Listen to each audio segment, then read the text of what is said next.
Thank you for joining us for another hour of Gate City Chronicles. I'm Kevin Avard, your host, and with a special guest, Ovide Lamontagne, candidate for governor. Kevin, it's great to be here. Well, I'm really honored that you're here. Appreciate it. So, tell us a little bit about you.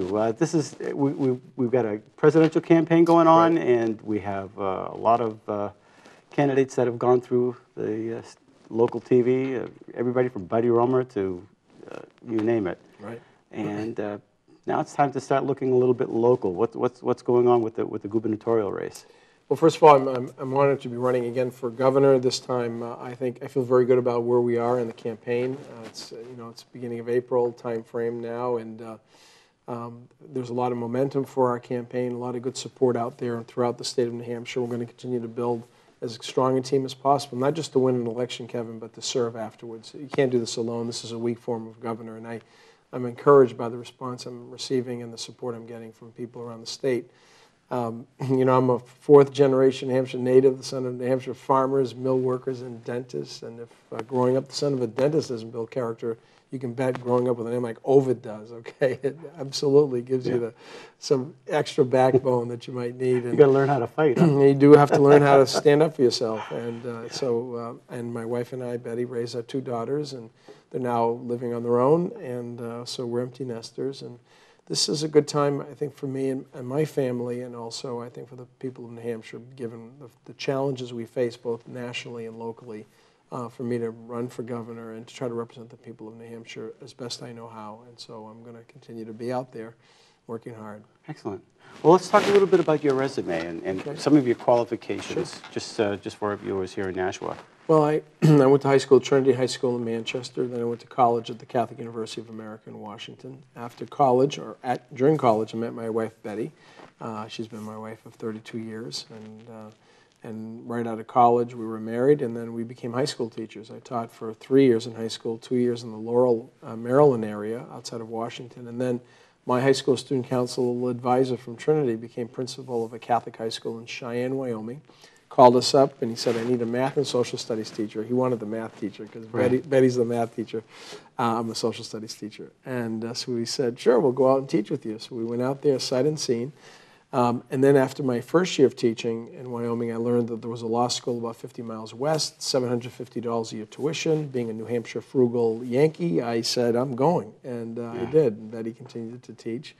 We adopted our first child from Wyoming Catholic Charities, and then came back to Manchester in 1986. And ironically, as luck would have it, the people living next door to my parents, the Vals, were selling their house they had been in for about 15 years, and the backyard actually connects to my parents' backyard.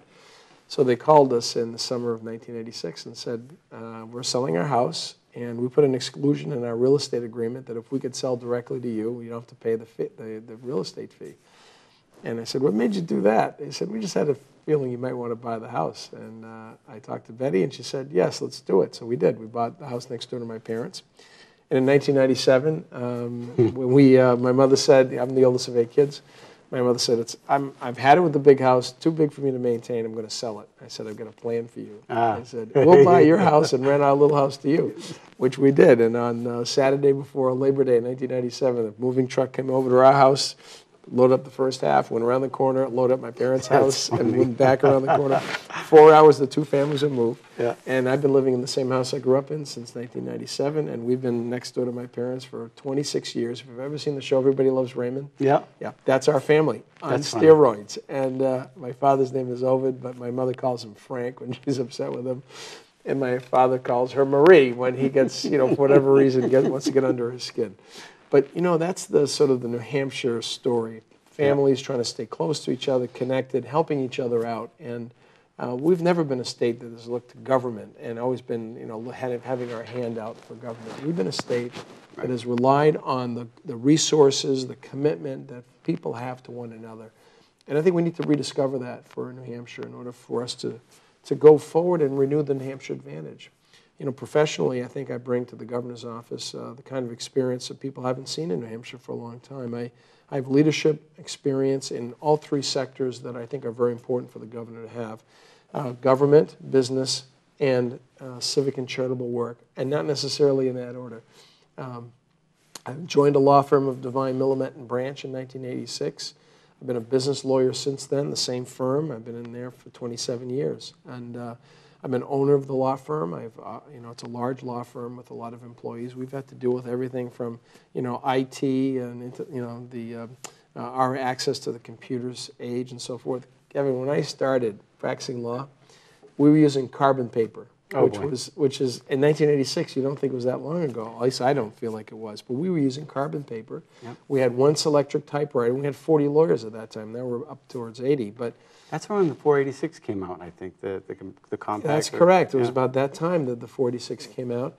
But we were, in 1986, using carbon paper for most of the legal work that was being done. We had one electric typewriter in the firm that had a little cassette tape. And there you could dictate something on that cassette tape, and and then if you typed up the dictation, it would be recorded, and you could reprint it later. That was high tech. And that was high tech. Exactly, exactly. So I've been part of a large business and an owner of the business and a manager, as well as representing large business interests. I'm outside general counsel of Catholic Medical Center. I served as a counsel to Dane Webster College here in Nashua that was sold to ITT Educational Services. I worked with a very good board. I try to oversee the best interests of the college. And so I've handled a number of pieces of commercial litigation, as well as been a business leader and a business lawyer for 27 years. I've also been chairman of the board at St. Mary's Bank, the nation's first credit union, built on the New Hampshire ethic of people helping people. From Manchester. From Manchester. Right. Founded in Manchester, first credit union in the country. And the rationale for the credit union was to try to provide access to capital and financial services to the French-Canadian immigrant community that had come to Manchester to work in the mills. Were they on the west side? On the west side, exactly. The first credit union was founded on the west side. And now it's a $750 million financial institution, 60,000 members, largely families, working-class families, and small businesses. And I was responsible for overseeing with the management team our commercial lending products, our real estate market, and our small business, and also small financial marketplace for our members. And we have to comply with state and federal regulations. You have employment issues. We converted the credit union's pension program from a defined benefit pension plan to a contributory benefit plan, right, which is what we need to be doing at the state level. Well, I think we're actually heading there now. I sit on pensions myself. You do, okay, yeah, right. As well as redress of grievance. Well, we need to be doing that. Defined contributions, I believe. That's correct. We're looking at. And I think at the very least, and I don't know what your thoughts are on this, but the state should be starting right now for new employees to create a new system, a new defined contribution plan.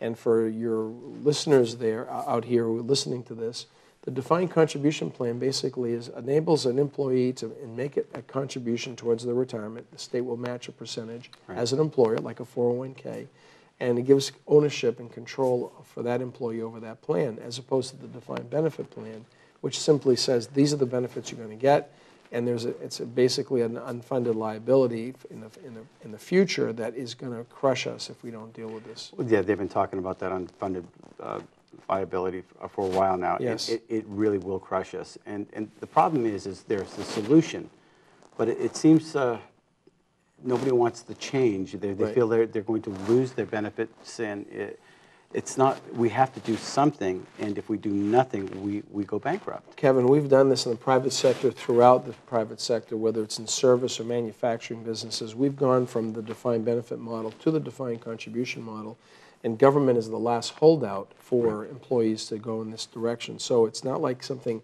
we're asking state employees to do that's different than what the rest of the country is doing. But I bring experience about handling something like that in the governor's office. And the governor's office the governor's a manager. He's the executive of the state, overseeing state government in terms of the day-to-day operations. And I can bring that business experience. I've also been, I've been in business, a business leader, one of the top business lawyers of the country, recently named. And so, I bring that to the office. I've also been in government. I've worked as legal counsel to the state senate in 1991, a very difficult time for New Hampshire. You may recall that back then there were 4 of our major banks were taken over by the federal government. Public service was in bankruptcy. There was a very steep recession, actually one that was probably steeper or more difficult for us than the current one we're coming out of, hopefully coming out of. And I worked with the state legislature at that time, in the Senate specifically, to work through our state's problems. And so I know the legislative function.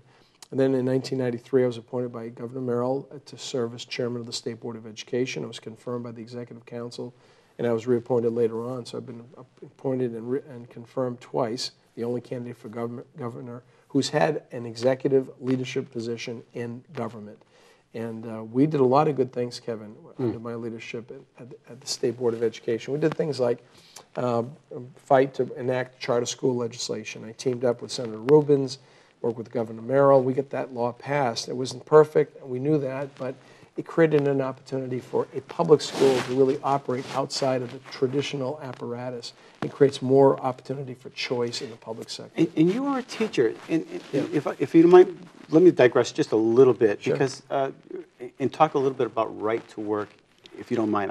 Sure. I know we're on the idea of education, but you're a teacher. Yes. And yet you still support right to work. Can you clarify?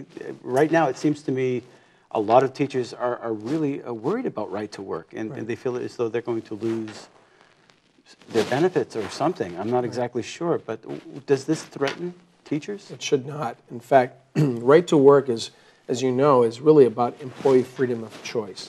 When I announced for governor, I was the first candidate to announce for governor. It was right after, actually, I was planning to announce, expecting I'd be running against Governor Lynch. He announced 3 days before we announced on September 19th that he was not going to seek re-election. But on that day, I made my commitment in support of right to work, and I received a call the next day from a woman in Manchester who was a trained accountant. She had been working in her husband's business. He had died a couple years earlier unexpectedly. She had spent her time unwinding his business affairs, helping to educate her or see her teenage son through high school as a widow. And then when he went to college, she wanted to get back into the workforce. She saw a job advertised for a part-time bookkeeper / accountant in a fairly substantial business. She went and interviewed. They loved her. She loved them. She wanted, in the worst way, to go back into the workplace. And so when she went to sign the papers after they extended her an offer, one of the papers was to join a union. And she said to them, I'm a part-time employee, and I don't want to be part of the union. And they said to her, you have to be part of the union to work here. And she said, well, but I'm opposed to what the union stands for and what it does outside of the workplace. And the people said, there's no option. You either have to sign this paper, become part of the union, or else you can't work here. And Kevin, she stepped away from that job. And they lost a great employee, and she lost a wonderful opportunity for herself. And she said to me, Ovide, whatever you can do to get right to work here, you'll be standing up for people like me. Mm-hmm. And that's what this is about. It's about freedom of choice for employees. It does nothing to take away collective bargaining rights of employees. They can still have collective bargaining rights. The union is still in the workplace. But individuals can say, you know what, I want to work here. I'll give up the benefits that the union is actually negotiating on my behalf. I'll do it on my own with this employer to work here. And that's what it is. Now, if we enact right to work, the benefit is that it puts New Hampshire on the map as being open for business. It'll attract new businesses from around the country who want to come to New Hampshire, or at least look at us as a state that stands with employees. And we would be the only state north of Virginia, east of Indiana, that is a right to work state. It costs no money for the state. It'll be a huge kickstart for our economic renaissance, which we need to have happen in New Hampshire. And that's why I support right to work. And it should not be a threat to teachers or any public employees at all. It's not about taking away their rights. It's about enhancing their rights to choose not to be part of that union. Let me ask you a little bit about the, I'm not sure if you're familiar with the exchange and the compacts right now. A little bit, yeah. Could you talk a little bit about which one of those you support as far as with the Obamacare? Hopefully, I got my feelings on Obamacare. I just hope the Supreme Court does us some good justice here. Well, Kevin, I do, as I said, I practice law and health care, among the things I've done, and I've served for 13 years as outside general counsel at the Catholic Medical Center in Manchester. I've seen the healthcare system from the inside, and I've seen how federal rules, regulations, and laws have really manipulated and distorted the healthcare market. And that's before Obamacare, before the Affordable Care Act was enacted, and now they're trying to administer it. The very first thing I will do, Kevin, if I'm elected governor, is to direct the Attorney General to join the suits with the other state against the federal government on Obamacare. Don't make the mistake, and people listening to this program should not be lulled into a sense of complacency that if the Supreme Court even says that the part of the bill or part of the law is unconstitutional will mean the entire bill gets shot down. That is, I don't believe that's going to happen. There was some discussion about that at oral argument. There are severability provisions. And so while a part of the bill may be unconstitutional, I think the entire thing should be struck down ultimately. But there will continue to be an effort by this administration to force onto the people of New Hampshire a one-size-fits-all socialized medicine approach, single-payer system run by government. That's the agenda of this administration.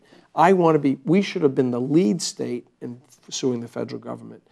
And along those lines, for those people who are watching the program who say, Ovide just talking about it, no, I've done this. When I was chairman of the State Board of Education in the mid-90s, the federal government tried to offer education stimulus money in the form of Goals 2000. One more effort by the federal government to put its foot in the door of our schools, which it's been doing way too much of. I think we should abolish the U.S. Department of Education and empower entirely the states, block grant the money to us, let the states run the schools with the local communities and school districts, teachers and principals and families, and get out of the business of trying to micromanage education. Our state board in the mid-90s was the only one in the country to say no to Goals 2000, to say to the federal government, we're not going to trade off more of our sovereignty over education, more control over education to you in exchange for the return of our own money. And that was not very popular at the time because the education establishment very much was upset that we were supposedly turning down money for children. All this free money. This was not free money. It was about bureaucracy, and it was about strings. And we did the right thing. I stood up to the federal government then. I will certainly stand up to the federal government now, especially now. And Kevin, the only way we're going to save this country is if we have strong leadership at the state level, like a Chris Christie, like we've seen Scott Walker, deal with the federal government as well as their own responsibilities in the state to try to right the ship of their states in order to help the nation survive. And it is about survival. And we, as a people and as states of this country, have allowed Washington to do way too much in terms of education control, now in terms of health care, and frankly in terms of business regulation. And there's no one who's running for governor who has anywhere near the experience. In fact, they don't have any experience when it comes to dealing with the federal government and dealing with it on substantive terms and also fighting it. So that was my work as chairman of the State Board of Education. So I have business leadership experience, government leadership experience, and in the civic and charitable world, and I think you know this as a state rep, New Hampshire's quite exceptional because we don't ask government to do everything. We ask government to try to fund programs and work with the private sector. So we have area agencies which are largely private sector charities helping to provide the disability community support and assistance through their programs. And the mental health system is driven in large part by private organizations working in collaboration with the state. I've been on the Easter Seals board. I've been chairman of the board I've been on the board of CASA, Court Appointed Special Advocates. I've worked with the Moore Center in their capital campaign. I've worked with the New Hampshire Food Bank and their capital campaign. I've been involved in a number of civic and charitable organizations that provide assistance directly to the people. And I know that system, and people in leadership within the private charities of our state know me. In addition, I was president of the Dan Webster Council, our Boy Scout organization. And don't you think New Hampshire and the nation would be better off with more people who know the Scout Oath and Law and are committed to live it? And, I was honored to serve as president of the Dan Webster Council for 4 years, and I've been on that board for almost 10 years prior to that. It's a great organization. Again, one more organization in the private sector that's doing the work of creating a higher standard of living for us in New Hampshire. And we need to continue to work in partnership with the private sector to leverage the benefits, the programs we offer our citizens, particularly the disability community. I'll share with your audience too, Kevin, that my wife and I have been foster parents of a special needs child since he was 2 weeks old. He came to us in 1988, and he's now 23 years old. We're his guardians. We work with the state to make sure that the private sector, in collaboration with the state, are providing him the programs and services he needs. Being conservative does not mean you're not compassionate. Being conservative means you have a way of approaching serving the truly needy in our state. And that isn't just by government largesse, it's by government strategically working with the private sector. And we know how to do that. We know the system. And so I'm sorry I'm going on, but I want your audience to know. We asked about your resume, and this the is depth of it. We want people to actually know. And they can learn more on Ovide2012.com. If they can spell the name, OVIDE2012.com, Ovide2012.com. And there's information about my background, my family, my work experience, and then the blueprint that I've already published for over 2 months now about what I'd like to do as the governor of New Hampshire, what areas I'd focus on, and the kind of initiatives I'd bring to the table. Excellent. Well, now that the campaign is going and it's up and running, I haven't sensed any hostility in New Hampshire. Right. I haven't. You know, we're all used to the national level and the debates and the rhetoric and the tension, and they haven't even run. Whoever's the candidate hasn't even run against Obama. That's going to be like fireworks. Right. But here on the gubernatorial, it seems to be low key. Right. And talk a little bit about that. Sure. Well, that'll change, of course, as we get closer to a primary, if there is a primary, and then, of course, in the general election. A couple of thoughts, I guess. For those in the audience who don't know, I ran for U.S. Senate in 2010. And those people who do know that I ran for the United States Senate in 2010 know that was a very contested and sometimes very contentious primary. But I didn't become contentious, and I didn't go negative. We stayed in a very positive message. Kelly Ayotte was our front runner, and I came within 1% of winning that vote. And instead of calling for a recount, I said we need to get behind Kelly and help her. And I'm proud to call Kelly Ayotte my U.S. Senator. I think she's doing a very good job. I was honored to be part of that primary process.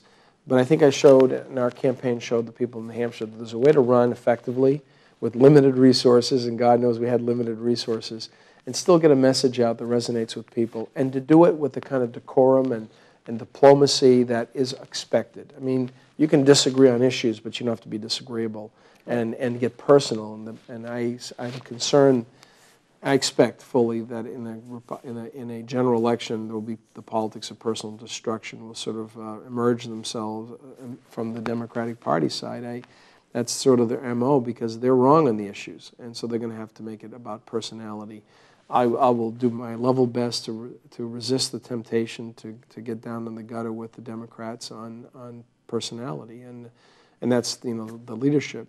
There are some really good Democrats who are going to be with us, and we're going to have a good Democrats for Ovide group, and I'm honored to have good folks reaching out to me to be part of our team. But You've we're going to been be bipartisan positive. in the past, though. I mean, you've had to work with the Senate, you've had to work with the House. Yes. In your previous life. Correct. So you know how to be bipartisan. You know how to work and reach across the aisle. Right. And you do that when you learn that when you work in charities, particularly, because they're not all conservatives or Republicans. In fact, you're the minority if you're a conservative Republican. But you can work together. And I say to the people to whom I speak on the campaign trail, particularly Republican groups, because I want them to hear this from me directly. If I'm elected governor, I am going to leave my party label at the State House door. When I go into that governor's office to work, it's going to be to represent the people and the businesses of the state. It's not going to be simply to apply a litmus test to people who come to see me about problems or about solutions. I won't care whether or not they're independents, Democrats, libertarians, vegetarians. It makes no difference. There should be no litmus test to service.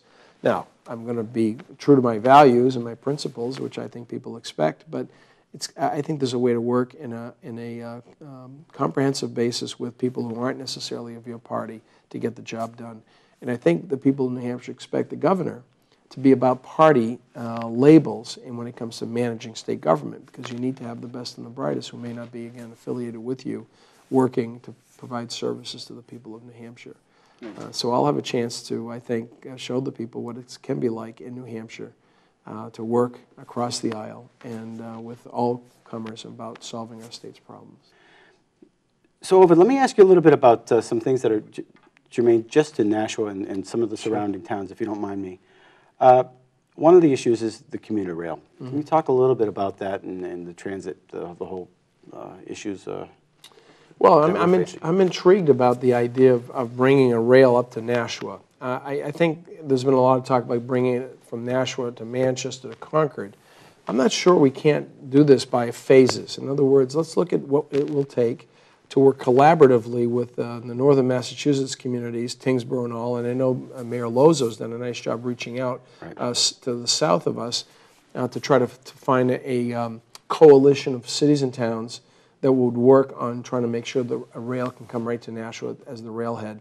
And then from there we can say, what will it take us to get here? Unlike, maybe I'm different than some of my colleagues in the conservative movement, but it's not about global warming or any of that. It's about providing another alternative mode of transportation to New Hampshire for people who might choose to do it that way, get on the rails. And I think it makes a lot of sense. The rail bed's already there. The rights of way are already there. It's about upgrading that rail bed so we can go from Lowell to Nashua at the very least. And if we have some money to look at studying beyond that, maybe we can study it. I think the study is one of the key issues at this point, at this stage. I know some of the big fears that seem to come across my path are, well, is it going to be another Amtrak? Is it going to be another hole that we just keep throwing money into? Right. But there again, there's got to be ways that we can figure this out. Like you said. I think so too. I think there have to be ways, and we should look at alternative means. And people who've been around, traveled around the country. I mean, not everything's at an Amtrak level. If you go to, if you fly into BWI in Baltimore, in the Baltimore area, and you take the MARC, which is a sort of a lower level rail system from BWI down to Union Station.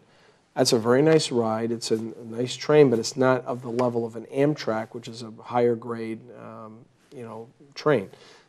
I think a MARC type train would be very, very suitable. And then, if you want to go down to Fenway or something, you can hop into Nashua and then just shoot down to Boston and not worry about the parking and all. I think that'd be very attractive, frankly. But anyways, we need to look at it. And right now we have an active railway, anyways. I mean, if you're in Manchester behind the Fisher Cat Stadium, you'll find cargo transportation happening on the rails. Oh, that's how we get our coal. That's right. So, I just think we should continue to evaluate it and see what makes sense for the region. So I'm not opposed to it. Another issue that's come up before the House, if you don't mind. I have an inside track up there, Yes, you do.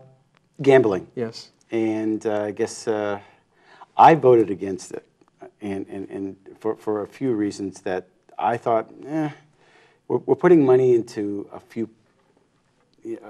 a lot of money into a few people's hands, and corruption doesn't seem to be too far behind.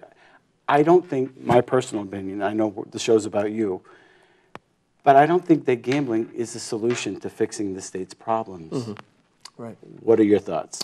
Well, first of all, I've always been opposed to expanded gambling in my earlier run for office, and I just don't see that it helps the quality of life in New Hampshire. I certainly would not support expanding gambling if it meant providing more revenues to fund state government. And it would have to be used, those revenues would have to be used in a way to lower the tax burden on our people. For example, if you had gambling revenues distributed through an Augenblick formula, which is the state aid formula, which we used to use the lottery monies to use. Now it gets rolled into a state funding mechanism. But if we ever pass a constitutional amendment to get out from under the cloud of Claremont, so we could revitalize an Augenblick formula, that's where money could be used to be distributed to help the poorer communities of our state lower their tax burden. That I might be open to, but so that would be the reason. I mean, the income can't be used to just grow state government. And I don't care if it's not a tax, if it's taking money from the private sector to support government growth. That's just not where I think we should be deploying how we should be deploying our resources. However, I would say this, that I'm not going to close the door to having a proposal submitted to me that's limited, focused, controlled, that doesn't adversely impact the quality of life in New Hampshire. Rockingham Park is a natural location, seems to me, for at least bringing back horse racing, and maybe have some other type of gambling that would happen there. But beyond that, I just don't think that it's consistent with our quality of life. So my presumption is no, even though I'm a practicing Catholic and bingo's like an eighth sacrament for us. It's not a moral issue for me. Yeah. It's not a moral issue. It is an issue about the quality of life for New Hampshire, and I just don't think it's consistent with it as a general rule. talking about Rockingham, that kind of brings up the topic of tourism. What do you think about Yeah. tourism, and how do you think that we can develop our tourism here in the state? Well, I think conservation and tourism go hand in hand. I think that for a lot of people who come to New Hampshire, it's about the natural beauty we have, the mountains, the lakes, access to the ocean, and the natural features we have in New Hampshire. So we have to continue to be proactive about our conservation efforts to conserve our natural resources and the pristine areas and so forth. And tourism also is going to be driven by marketing. We need to spread the word a little more proactively about what we have to offer here in New Hampshire, not just to our friends in Massachusetts, but also to our neighbors to the north in Canada.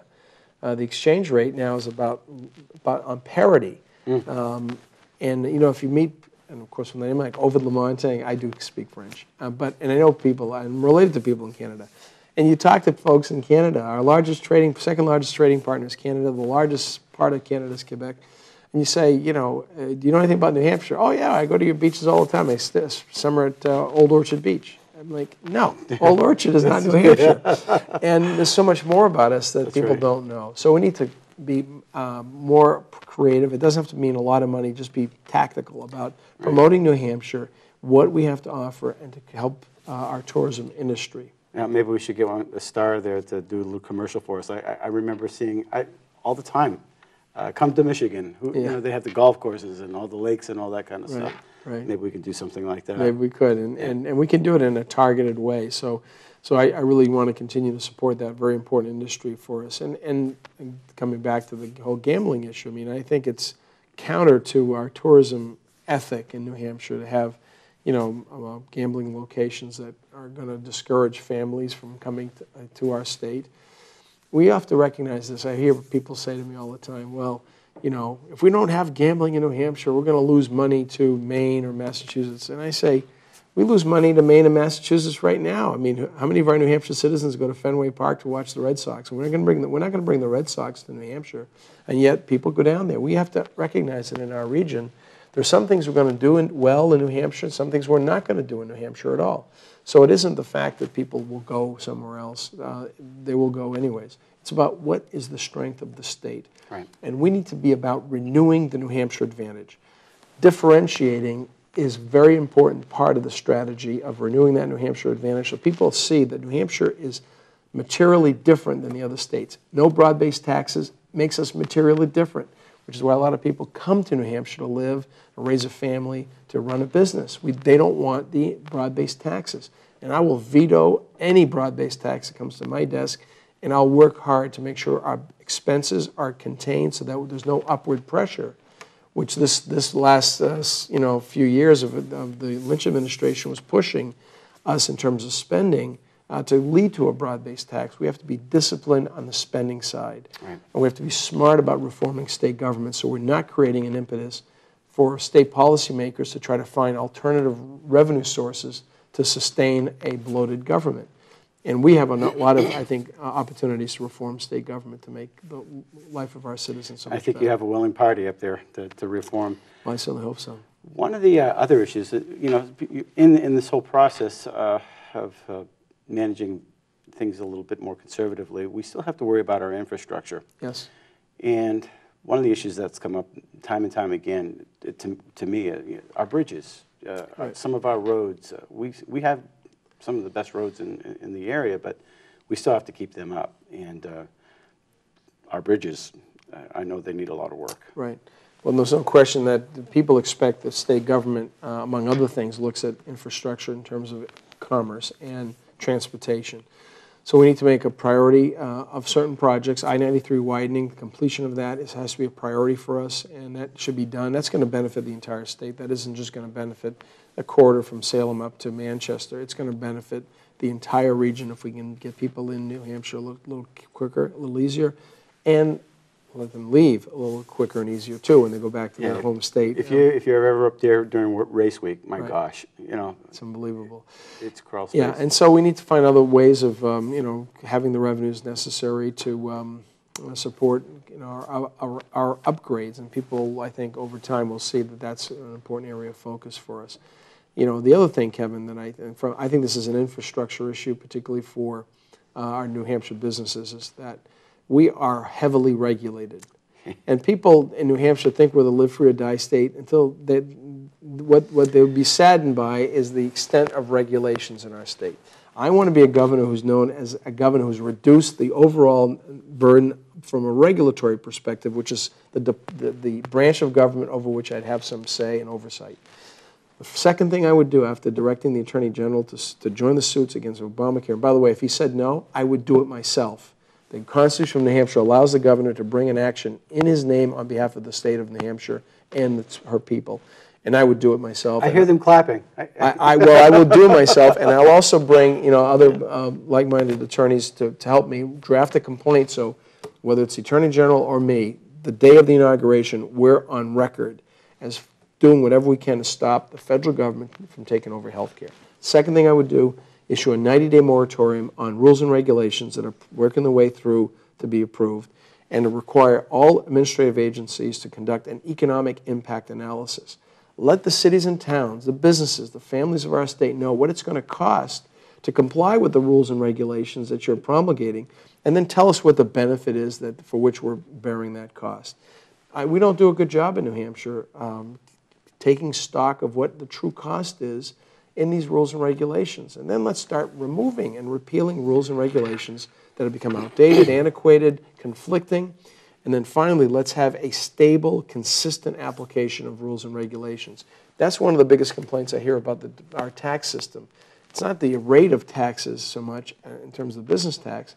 It's the unpredictability, whether it's executive compensation, whether it's a business that's running a loss but still has to pay a business enterprise tax. There needs to be some stability and certainty for businesses to succeed. That's an infrastructure issue. Right. And so, and the other thing I will say to you, I think that in order to shrink the power of the regulators and the administrative agencies of our state, the legislature needs to do its work of passing bills that are complete. And when the legislature passes a bill and says, oh, by the way, here's a provision that says we will delegate to or authorize the Department of Resources and Economic Development to promulgate rules on this issue, you're transferring legislative authority to the executive branch where it does not belong. The administrative branch, the executive branch is supposed to administer and enforce the law, not make the law. Exactly. And we have lost sight of that in America. We've lost sight of it in Congress, for sure. We've lost sight of it in Concord. The legislature should pass legislation that is complete and gives the detail. Now, you may direct an agency to implement or enforce that particular bill, and they may have to come up with some rules to sort of help, fill in a couple of details. But it shouldn't be this enabling legislation that turns over the power of legislation to the executive branch. Right. I think we're seeing that over and over and over again, and it is a headache. So the best way to do that is to go to biennial sessions, either by way of a constitutional amendment, again, or by rules, and by internal rule of the Senate and the House, agreeing the two bodies will only meet 1 year out of the 2 years, and meet the second year if there's an emergency. But we're going to get all of our work done, including adopting our budget, in year one. Year two, we're going to plan. We're going to develop the details to the bills that we'll want in the out year in the next session to bring forward that are really going to add value to New Hampshire. Let's stop this process of nitpicking on issues. I mean, whether or not the Magna Carta should be something that's it just gets us off the mark. Right. And I understand the principle of that, but gets us off the mark for what we need to do for the people of New Hampshire. Let's focus our attention on the meat and potato bills that we need to pass. Mm-hmm. And that's what I would certainly, why I suggest a biennial session. So you have a limited executive branch, you have a focused legislative branch that gets the work done for the people. I know Lori Sanborn, she's a state rep. Actually, they're going to be from Bedford before long. Yes. She's the head of the New Hampshire Business Coalition. Just to sound off of something you said, the rules and regulations, we're as bad as California, if not worse, in certain areas. Yes, and it's very, it's killing us. It's choking us. And I think it was Senator White that brought a bill for biennial sessions. Yeah, biennial sessions. And there's some willing souls up there. We're struggling. We're fighting up there in the legislative part. We're trying to get these ideas up there, but we just need a little help. Right. So I think the problem is that people in the legislature may fear that you're transferring too much authority to the executive branch. I say you're not if you're passing bills that are complete and not requiring the executive branch to be filling in the margins or actually filling in all the details, which is a real problem. Well, we're running out of time right now, but I wanted to get our viewers to, if they want to contribute to your campaign or if they want to get in touch with you, how can they do that? They can do this online, so the easiest way to do it is to go to ovide2012.com, O-V-I-D-E, don't forget the E on the end of the name, 2012.com.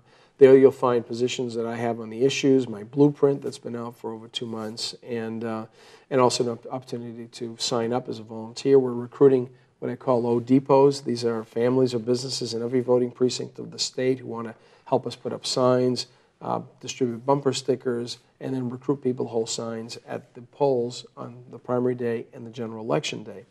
And the O-Depot network is going to help me govern too, because I'm committing to the people who want to volunteer with us that I want them to work with me when I'm the governor, so that I can be their voice in Concord, but they can be my eyes and ears in the communities of our state. And then we can work together to get the message out and initiatives we're trying to take on and get information back about issues or challenges. It doesn't make sense to me that we would spend all this time trying to organize a campaign team only to let it go follow between elections. We should continue to be working together, and I want people to do that. So you can sign up to do that if you. It's not too early to get signed to get on the wagon. If you not at all. You can to get what now? Get on the wagon or get on the train. I was going to say it's not too early at all. You know, the primary isn't until September 11th. Right. And it'll be an opportunity then to hopefully win that primary so that we can have the energy behind us to win the general election. I am not running for office to win a primary and to lose a general election. I'm running for office to make a difference by winning that general election and serving the people of New Hampshire. And for anyone who knows my career and my public service and having been a candidate before, when you run and you lose by a little bit, it brings out the ego and the pride. This is about service, and I hope that people understand that. It's what motivates me, and I hope they'll join our team. And well, all things work together for good. They do. I feel that way. Yeah. And so we're just going to give it our best shot and hope that we can earn the people's support. Ovide, thank you very much for joining us. Kevin, it's a pleasure. I appreciate it. Thanks so much. And thank you for spending some time with us here on Gate City Chronicles. If you have any questions with Ovide, please contact his website. And until next week, we'll see you.